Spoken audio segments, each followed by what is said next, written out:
for 1.75. You can see it right there.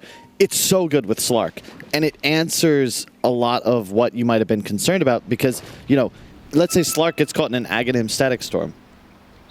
He gets press the attack, he's now BKB'd, he walks out of it. Uses his own BKB. In addition, you have hard lockdown for heroes like Void and Phoenix and Coddle that are really annoying to deal with, but the cleanse factor with Slark is super valuable.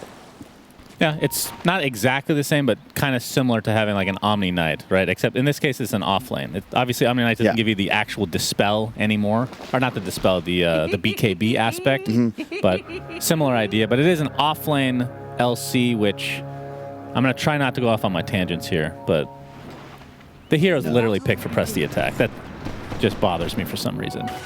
Wish it was more, you know, around duel these days. It is, and that's why it's nice to pick it with a Magnus as well, because you're not as needed. You can go that pipe like T-Gov asked for. You could be the aura buyer, but you're not going to just be useless. And that's the problem with LCs. Like, typically you'll see it just become a support. Yeah. You know, 20, 30 minutes into the game. But I don't think that's a bad thing when you already have Magnus and Slark as your primary damage dealers. And the 5-position Pango is actually a really smart pick against a hero like Coddle. You look at the T1 lineup. If they don't chrono the rolling Pango, the 5 position, he's just going to gun straight for this Coddle. And Carl, I think, is going to be the man to watch. We've seen this exact matchup go the Coddle's way, but I think that's typically just because you just out-farm. Purge did a breakdown watching 9 lane against a mag. You just farm easy camps and out GPM.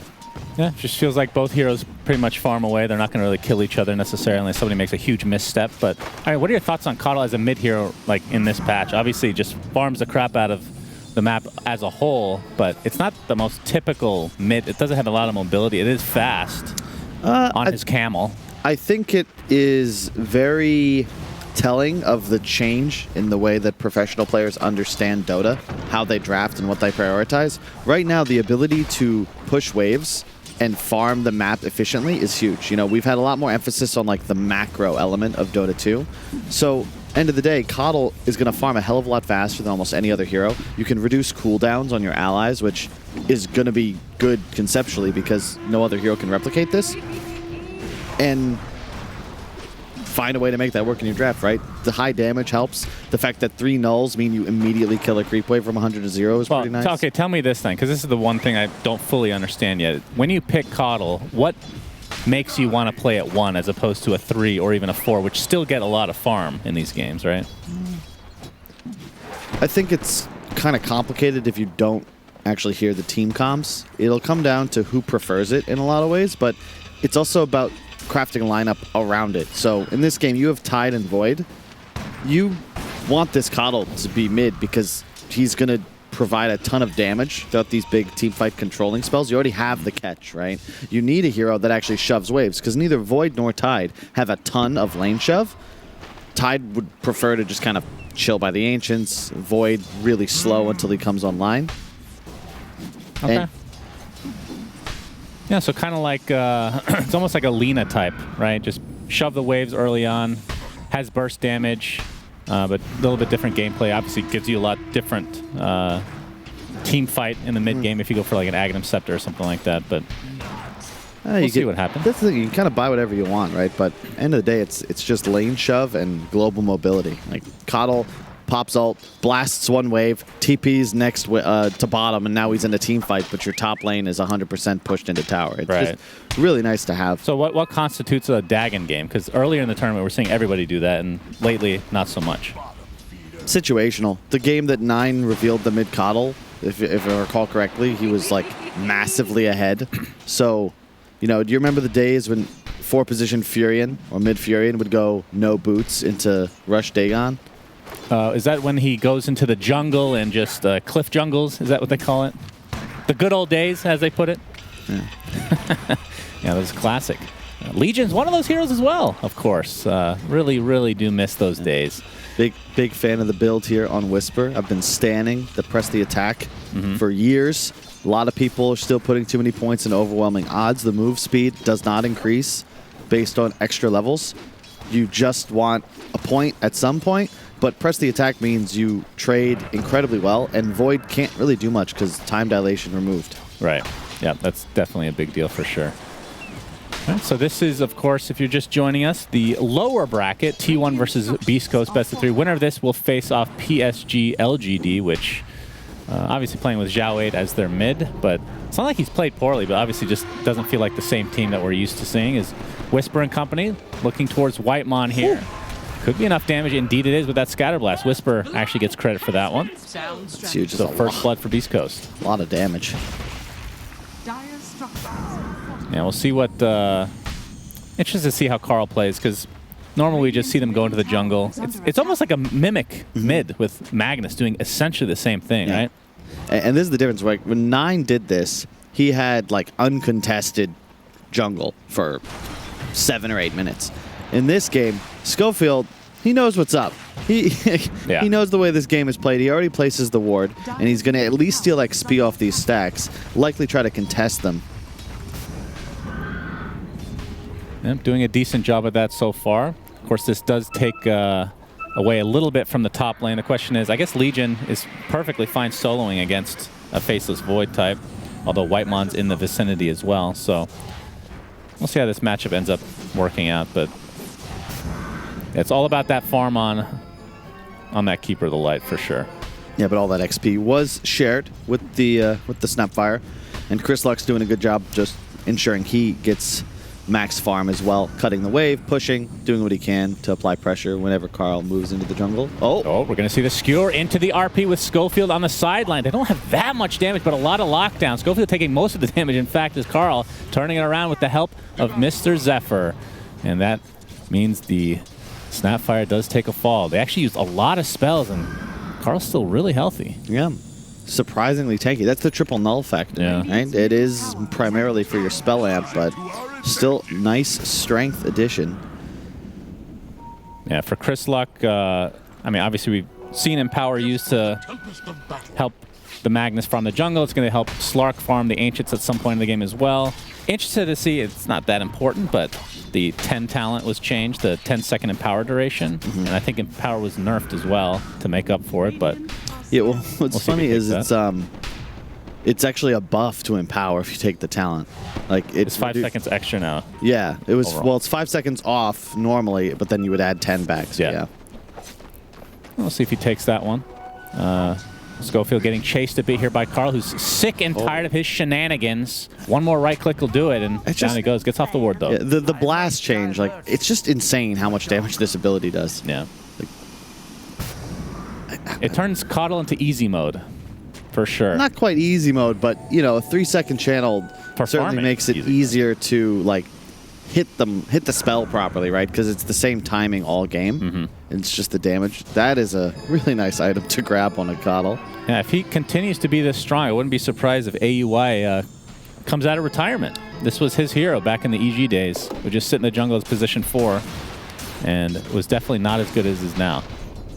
It's going to be tough for Beast Coast to hunt Carl in this game. They kind of use their one shot to dive in middle, but outside of their 5-position Pango, nobody's really great at rolling. Yeah, he's just dead. Chronosphere. Carl's got his Illuminate coming through. It's going to end up being a pretty easy kill, but there is the cookie. Time dilation to follow, though. Whisper, he does get clipped, actually, just on the side for another Illuminate from Carl.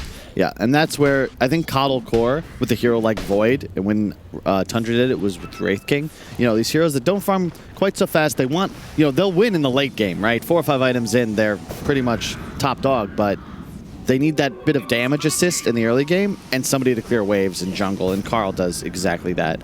So if you're Void, you're comfortable, you're chilling, you know, just sit in the safe lane, no big deal. You want to extend this laning phase. We have a pig pull sighting, by the way, Kyle. For those that are wondering, Kyle's actually made a request to make sure that I bring that up every single time that it does pop up into the game. Very important item, of course. Cuckoo completely out of mana in this bot lane, but looking like he's going for the typical hood. At least has the Ring of Health very soon. And I mean, pretty much every game there's a Legion Commander, you're just waiting for the blink. So 800 gold in the bank for Whisper right now. And once that blink comes online, we'll see if they're able to do something with it. Yeah, I like this from T1, though. It looks like Disruptor on Zephyr. He's going to be building a Veil. Just so good. I think the item is very underutilized right now in Dota. 18% spell damage, not just magic damage, all spells. And when you have a hero like Coddle, like it's a lot of damage. And I like this decision too. If there were a game for Dagon, this is it. It's 9 minutes in, right? You've got triple null, fairy trinket. You're huge. Oh my God. Stinger, yeah. I mean, it is a support Pango, but ain't getting out of that. One Illuminate basically took 80% of his HP. This is the snowball, and it's very nice in this game, especially with the Chronosphere. You know, killing Slark just will come down to hit a Chrono or Ravage or Disruptor ult and Coddle damage, and that'll be plenty. You have actually 3 heroes that can all set up for a full blast. Yeah, that's definitely true. They do have very good team fight overall. Yeah. I mean, you could just look at their lineup on paper, mid to late game, as we're going to see the Static Storm into the Ravage, and that is a dead position 1 Slark for Mr. K1. Carl in the vicinity as well, so I think he's been a part of basically every kill. 4 out of 5, close enough, 80%. Good lord, he's going to have a Dagon.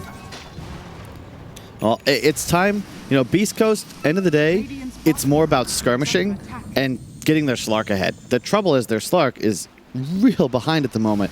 The matchup against Void used to be terrible because he could just like leap your leash. So now you have this ability to offensively hunt him, but you still have to favor Void throughout the game. Is he actually dead here? Oh, yeah. Solar, but it's such a sad death, just like in slow motion. He knows what's coming, but can't do anything about it. And this is the other thing about Core Coddle is like you get this huge level advantage. In a game like this, I think it's kind of necessary. The Solar Bind, like it's just so much damage. Yeah, Suns fan. And with He's that top. boost to travel, he's again just a part of basically every single kill. Double kill across the map for Carl, and into the jungle he goes. Dagon on its way. Yeah. So do you upgrade the Dagon, or do you start going for something else before doing that? Because it's not the most efficient upgrades. No, I think in this game you might want a Force Staff at some point just to deal with the Pango, the Slark Pounce. I think we're going to watch the slow motion death here. That was a baby swash. That's what killed him. A very ill-advised swashbuckle, indeed. We're going to watch this in ultra slow motion, so you can feel the pain of Stinger. And the joy from No, this, I will say, it just doesn't feel Oh, no. fair. Is this a replay, or I guess this is a different kill. All right, Carl is absolutely crushing right now.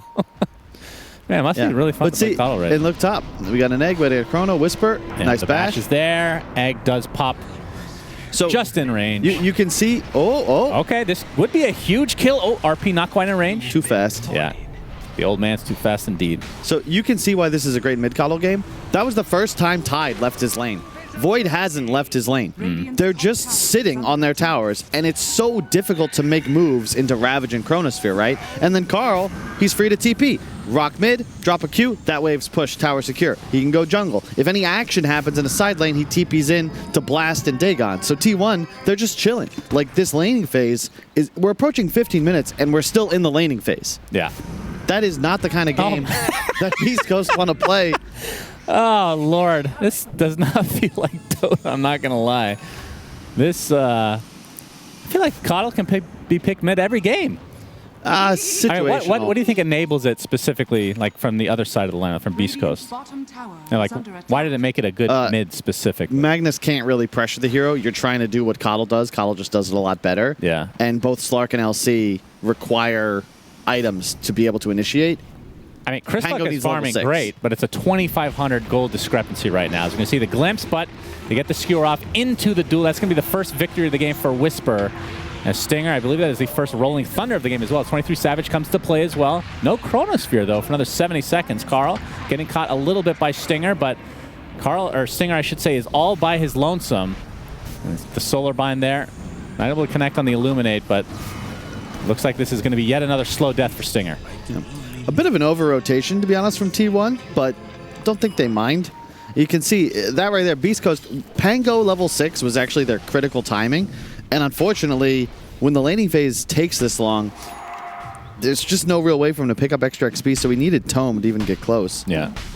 And, not out of it. That was the blink reveal on Mag, though. They do get the 1 kill, a dual victory. There's the Veil.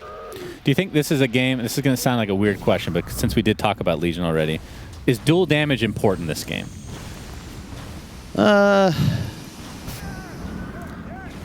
It always is, but not really, unless he can get to a point he can solo kill Coddle. All right, well, Schofield dead again. Okay, well, that, I believe, is a Blink Dagger now, picked up by the keeper of the light player, Carl. As you can see, a glimpse whisper inside the kinetic field. Press the attack, attempting to TP out, but the Ravage is there just in time. And Carl, yes, indeed, he gets another double kill across the map. Yep. The second of the game. I mean, this hero, think about last patch, right? Bots heroes, mid, very good. Can push lanes, very good. And in this case, you know, with the Blink build, the Dagon, he effectively just represents magical damage on demand. It's like a Zeus that pushes lanes, has like Chakra Magic also, you know. If you consider the strength of Dota heroes primarily based on their ability to farm gold and turn that into items that make their hero more powerful, Carl can do that without buying any mana regeneration, right? Lina would have to, you know, get Void Stone or go back to base. Coddle never goes back to base. All right, well, there is a Mortimer's Kisses coming through. Looks like Zephyr's going to take the worst of it here. Still alive, though, as an RP onto 2. No Ravage to work with. Illuminate comes in with the cookie as well. Chris Luck attempting to get out of dodge, but it's not to be. And there's a big Chronosphere on several teammates, but more importantly, 2 enemies. And that turns into a double kill for 23 Savage. A 3 for nothing. As Stinger, I feel like we've seen this 10 times this game. Yeah. Attempting to TP out. And, all right, that's a new one. That's a new page in the book.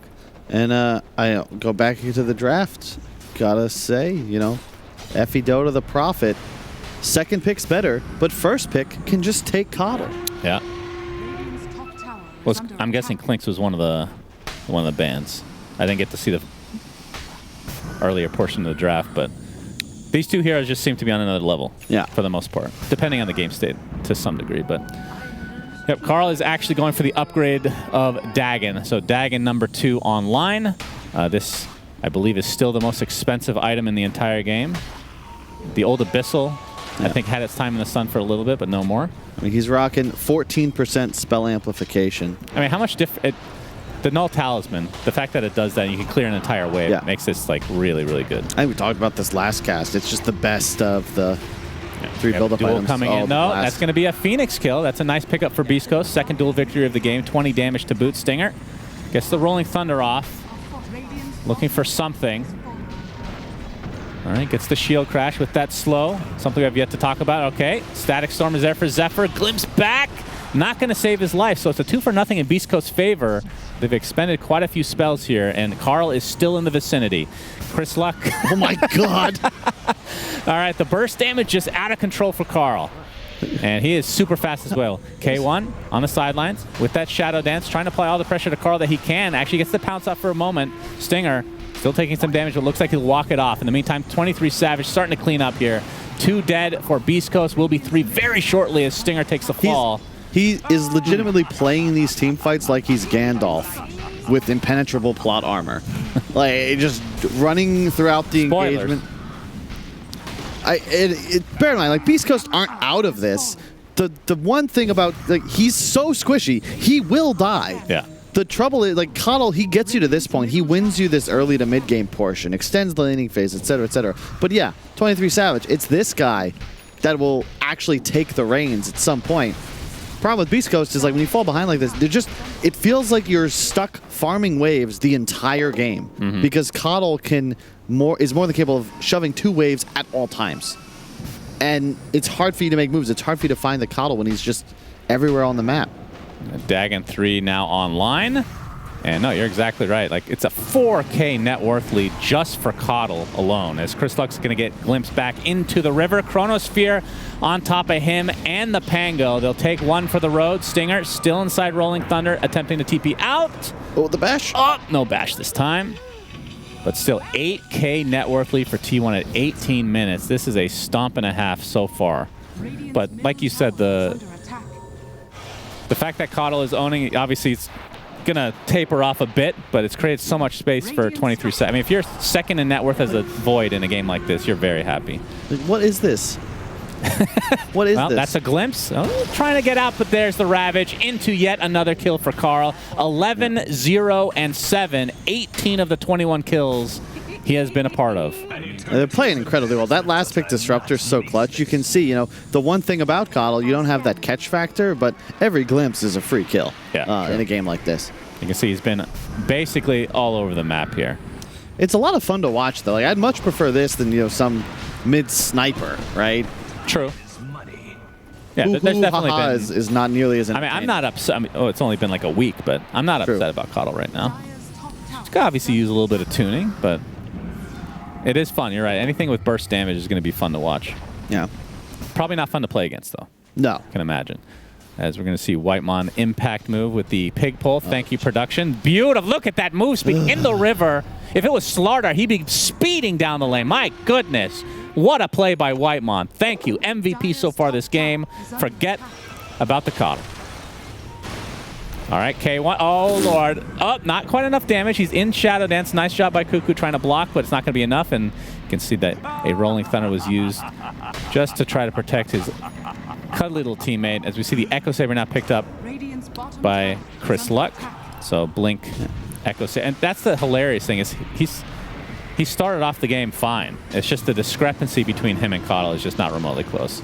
He's going to get glimpsed back into the river. 23 Savage getting protected by the egg. We see Mortimer's Kisses on the sideline. Not really going to connect on much as Dagon. Another kill onto Stinger. And that is a Dagon 5, I believe. Yes. Wow. Fully upgraded. You don't see now that every day. Is E-Blade on the menu? Is that a thing? Maybe Octarine. Okay. Well, Octarine... More absurd cast range. It doesn't stack anymore, though, right? With the Chakra? Yes, it does. No, because or is it a Chakra lowers like the cooldown on your existing spell. Amount. Yeah. Okay. Yeah, so it would work. Oh, RP onto 2. Got the Sunray coming through as well. Chris Huck puts him in the vicinity of the tier 2 tower as well. With a Chronosphere now to follow from 23 Savage. Just cleaning up onto Schofield. Gets 2. But it is a 2 for 2 in the end of the day as T1 is now on the retreat. K1 really wants this kill on Faceless Void. But with Carl, still has that Illuminate. Doesn't look like it's going to connect on much. And 23 Savage is going to get dueled. This will be an enormous kill. But there's the Ravage to try and protect his life. Looks like he's going to live through this. But there's the Pounce again, keeping him in place. And K1 getting a much-needed kill there.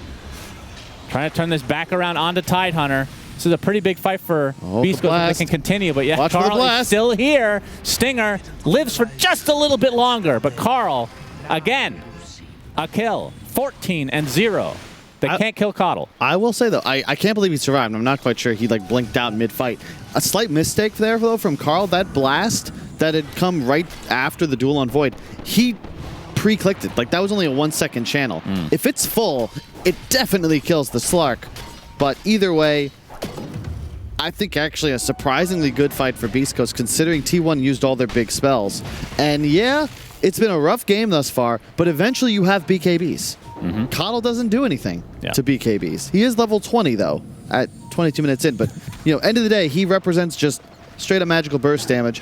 And at a point, if Slark has it queued up, Magnus has it queued up, Elsie, they all know what the answer is. Yeah. And T1, other than Chrono, nothing to really deal with mass BKB. That is just going to go for Carl. Now, the question is, how farmed is Zephyr?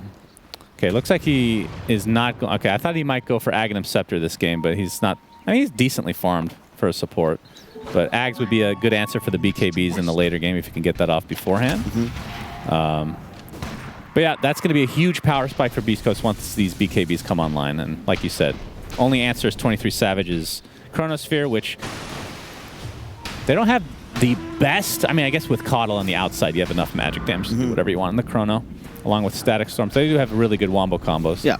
If this wasn't a Magnus mid, it would be a really rough game for Beastcoast. But you got to keep in mind that Empower represents like an extra item on any of the cores on Beastcoast, specifically the Slark, of course. So you're able to keep up a bit in the farming speed, but later on in the game, you can afford to go these earlier BKBs because you have that damage steroid.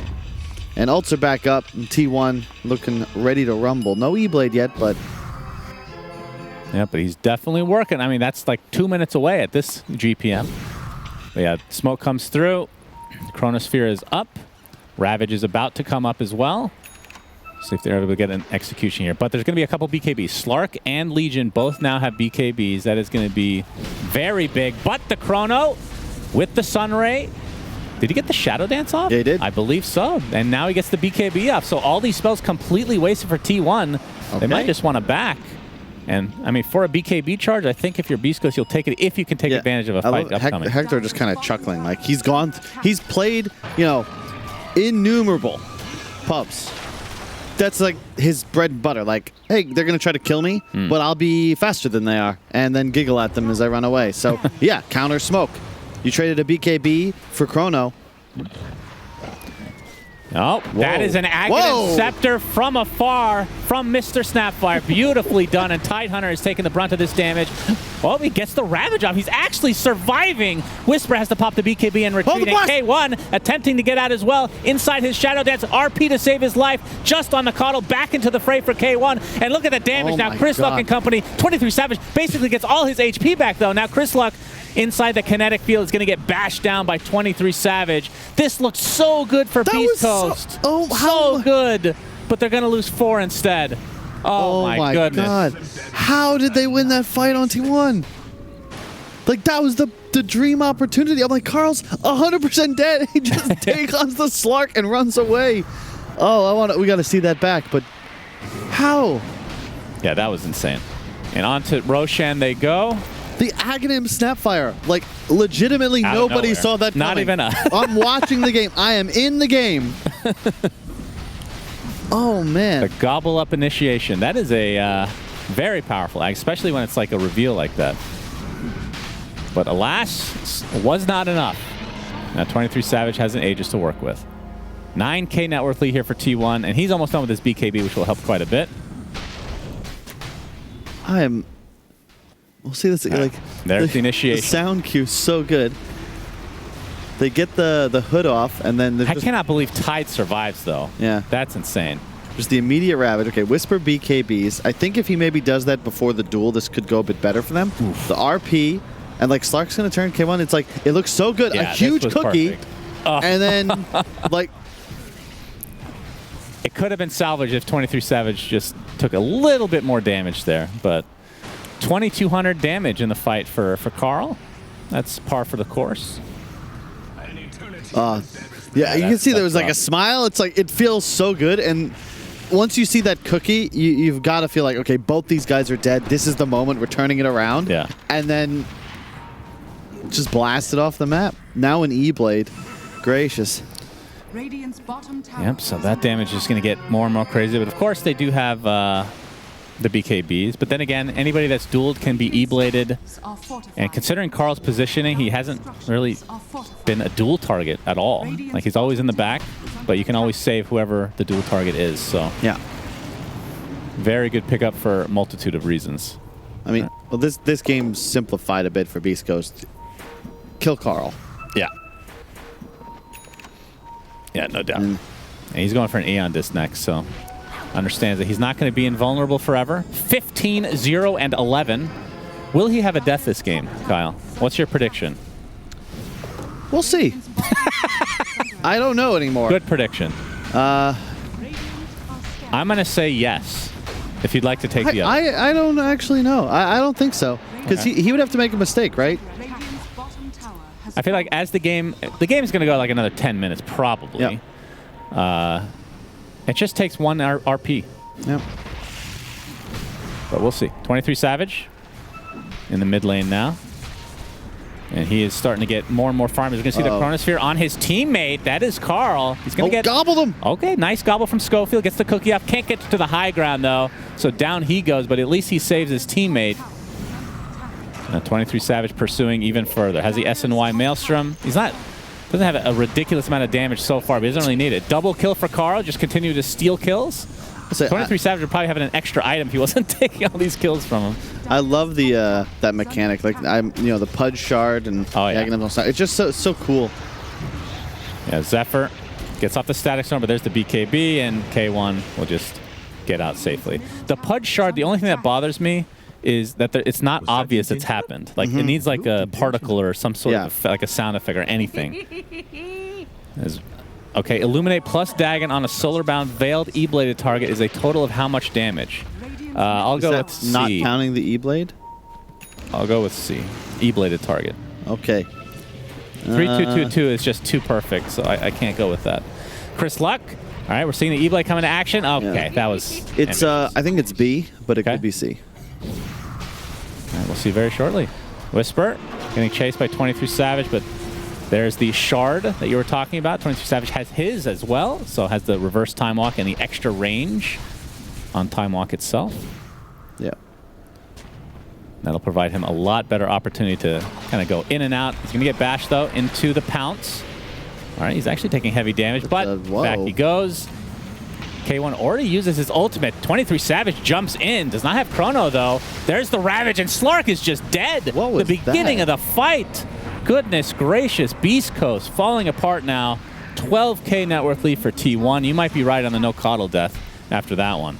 That was very odd. He didn't have VKB. So yeah, he used it to get away from the top. Yeah, as soon as he gets glimpsed, he's just dead. Ector just playing with a little too much bravado considering the state of the game, and likely opens up the racks. That's a nice skewer into the tier 3s, but a lot of the damage mitigated again. And here comes Carl from afar, doing so much magic damage, taking another kill for himself, double for Carl, and he is just on an absolute godlike streak. Old man, C is correct. All right. Amplified by 83%. That is that's pretty disgusting. That's a lot. Yeah. Quite a bit. So this is going to be a full set of racks in the mid lane. They cannot go for megas, as the top lane still has a tier 1, but they could go for this bot racks if they choose to do so. I will say, you just don't see this very often, right? Like, Carl gets another kill, by the way. You know, what other hero in like Dota history did this sort of thing? Yeah, like it's like 21-0. Like the Quap dominance of way back in the day. Like maybe a Tinker with the who's just taken over in a pro match. Like not even has this. Obviously, mid players have dominated before, but like in this manner, like I'm just blasting you off the map, killing you. Like what heroes have done this? Nothing comes to. I'm sure there's something, but I guess Invoker with the. Oh, we have the Chrono. There's the Illuminate, the BKB. Well, that's from the shard from the press the attack, but Slark is dead again. No buyback to speak of. We have the duel coming out. Looks like they'll find one kill onto Zephyr, but the Dagon Express is here for Carl. Continuing to rack up those kills and, well, kill the racks as well. They could probably just go for the Ancient, as GGs are just called, actually. So, an absolute stomp from T1, and Carl did not die. I believe 21 kills is 22 kills, something. He